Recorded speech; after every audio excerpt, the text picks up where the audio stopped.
Good morning विद्यार्थी मित्रों, मैं दीपक सर प्रेम विद्या मंदिर से कक्षा 7 में जो हमने कल तीसरा पाठ आंकड़ों का प्रबंधन उसमें आगे जो उसका इंट्रोडक्शन जो था कि इसमें कौन सा परिसर ज्ञात करना हो या फिर उसका माध्य ज्ञात करना हो कैसे करते हैं वो हमने देखा था।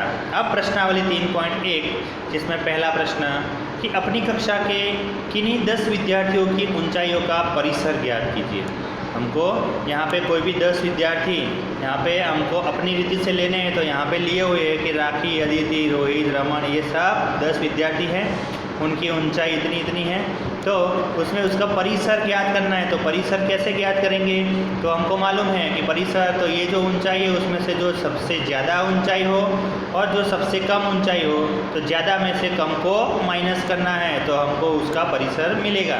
तो यहाँ पे देखना है कि सबसे ज़्यादा किसकी है, तो ये 5.3 है और सबसे कम तो है 4.2 है। तो अधिकतम ऊंचाई माइनस न्यूनतम ऊंचाई, तो हमको 5.3 में से 4.2 को घटाना है तो 1.1 फुट मिलेगा, बराबर। अब उसके बाद दूसरा प्रश्न है कि कक्षा के एक मूल्यांकन में प्राप्त किए गए निम्नलिखित अंकों को एक सारणीबद्ध रूप में संगठित कीजिए। यहाँ पे ऐसा उदाहरण भी था कल जो हमने बताया था, ऐसी संख्याएं दी हुई थी।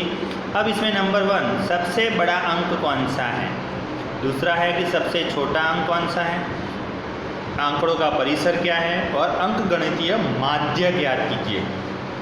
तो ये जो मिलान चिन्ह वाला जो था, जो आपको छठी में आ गया था मिलान चिन्ह वाला, याद हो तो उसके ऊपर से हम लिखेंगे यहाँ पे 4 है तो यहाँ पे पहले नंबर डाल देंगे और यहाँ पे देखेंगे कि यहाँ से कहाँ तक के नंबर दिए हैं। तो 1 है और सबसे बड़ा 9 है, तो 1 2 3 4 5 6 7 8 9 अंक तक का है।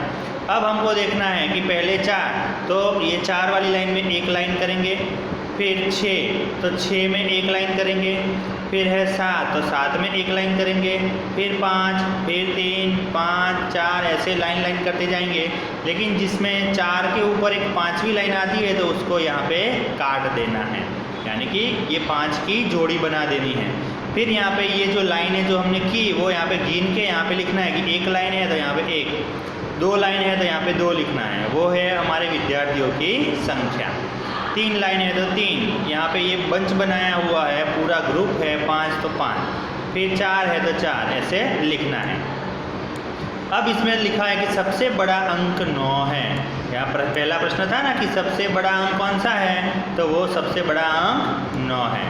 फिर लिखा है कि सबसे छोटा अंक कौन सा है, तो सबसे छोटा अंक 1 है। अब आंकड़ों का परिसर ज्ञात करना है, तो परिसर कैसे ज्ञात करेंगे, तो सबसे बड़े में से छोटे को घटाएंगे, बड़े में से छोटे को घटाना है तो 9 - 1 करेंगे तो 8 आएगा। और माध्य ज्ञात करना है तो जो आंकड़े हमको दिए थे सभी का जोड़ लिखा है और वो कितने आंकड़े थे, तो वो टोटल थे 20, तो इन सब का जोड़ हुआ 100 को 20 से भाग कर दिया तो आंसर आया 5। ओके।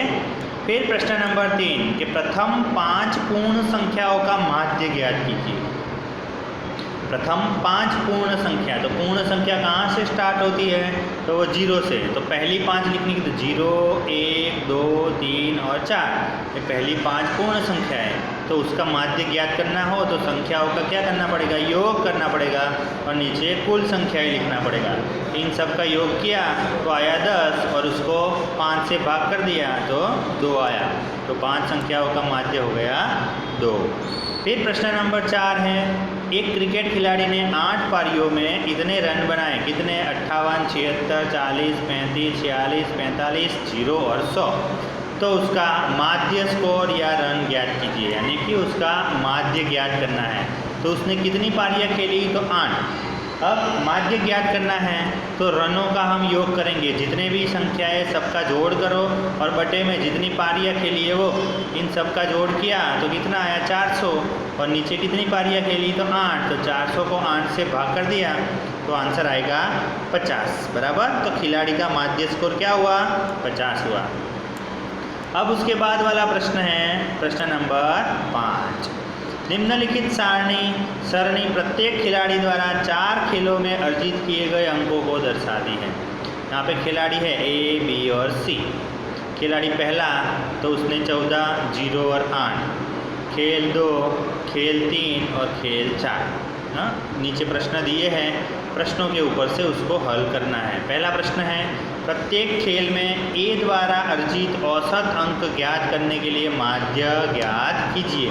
ए का औसत यानी कि ए के ये सभी खेलों में उन्होंने इतने इतने नंबर प्राप्त किए हैं, तो ए का औसत अंक ज्ञात करना हो तो क्या करेंगे, उन जितने रन बनाए या फिर जितने भी अंक है उन सबका जोड़ होगा और फिर 4 खेल है तो 4 से उसके भाग करेंगे तो 12.5 उसका औसत अंक आएगा। दूसरा, प्रत्येक खेल में सी द्वारा अर्जित माध्य अंक ज्ञात करने के लिए हम कुल अंकों को 3 से भाग देंगे क्योंकि सी ने केवल 3 खेलों में ही भाग लिया है। हाँ, यहाँ पे सी जो है उन्होंने कितने खेलों में भाग लिया, सी 1, 2 और 3, यहाँ पे लिखा है खेला नहीं, तो उसने कितने अंकों में भाग लिया थी, तो 3 खेलों में भाग लिया। तीसरा है, बी ने सभी 4 खेलों में भाग लिया, बी ने सभी 4 खेलों में भाग लिया है तो उसके अंकों का माध्य ज्ञात कीजिए। तो माध्य ज्ञात करना है तो उस जिन्होंने भाग लिए जितने भी उसने स्कोर बनाया होगा उन सब का जोड़ करो और बटे में 4 करो तो 18 भाग में 4 तो 4.5 होगा। और चौथा, यह जानने के लिए किसका प्रदर्शन सबसे अच्छा है सभी खिलाड़ियों का माध्य निकालना होगा। तो सभी का माध्य निकालना होगा, ए, बी और सी। ए और बी का तो हमने पहले निकाल दिया, अब सी का बाकी था तो सी का भी हम यहाँ पे जो उन्होंने 3 खेलों में भाग लिया तो 3 खेल का जोड़ प्लस बटे में 3 से भाग करेंगे तो वो आएगा 10.67। तो अब उसमें से देखना है कि ये और ये उनमें से तीनों में से अच्छा किसका है, तो ए का, तो वो सभी खिलाड़ियों की तुलना के ए का प्रदर्शन सबसे अच्छा है। ओके, फिर उसके बाद है हमारा प्रश्न नंबर 6। विज्ञान की एक परीक्षा में विद्यार्थियों के एक समूह द्वारा 100 में से प्राप्त किए गए अंक 85, 76, 90, 85, 39 ये सब ज्ञात किए हैं। अब नंबर 1 है, विद्यार्थियों द्वारा प्राप्त सबसे अधिक अंक और सबसे कम अंक कौन कौन से हैं। दूसरे में प्राप्त अंकों का परिसर ज्ञात करो और उसका माध्य ज्ञात करो। तो सबसे पहले जितने भी अंक हैं उनमें सब में देख लेना है कि सबसे बड़ा वाला अंक कौन सा है और सबसे छोटा वाला अंक कौन सा है। तो सबसे बड़ा है 95, सबसे कम है 39। अब परिसर ज्ञात करना है तो बड़े में से छोटे को घटाएंगे, 95 में से 39 को घटाओ तो आएगा 56।